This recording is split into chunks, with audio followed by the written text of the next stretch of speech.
Si që shohim dhe nga video më sipër, është një gjë që shumë prej nesh kanë frikë të ndodhi dhe ne do themi tani pse ndodh dhe si ta parandalojmë. Arsyeja nr. 1 që rasti më sipër ndodh, do e nisim nga shkaku kryesor i cili është karikusi. Shumica prej jush blini telefon 1000 euro dhe blini karikus kines për të kursyer ato lek, po nuk e dini që bëni dëmin më të madh.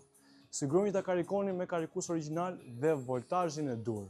Më mirë tjetë pak, më i vogël ta karikoj më ngadalë që sa shumë më i madh të shkaktoj dëm më të mëdha. Fishi po ashtu. Më e rëndësishme është koka, por fishi duhet të jetë po ashtu cilësor pasi dëmton dhe baterinë dhe telefonin.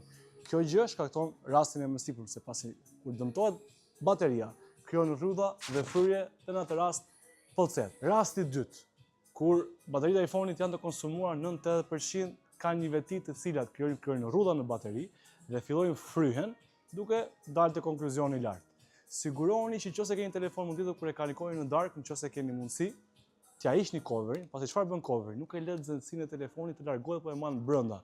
Dhe ky është një shkaktar shumë i rëndësishëm. Dhe e dyta, nëse keni telefon me bateri të ndruar, siguroni të ndroni gjithmonë origjinale dhe jo cilësi kineze ose të paktën një cilësi premium. Këto janë gjërat shkaktare që shkaktojnë pjesën lart siç e kemi në video.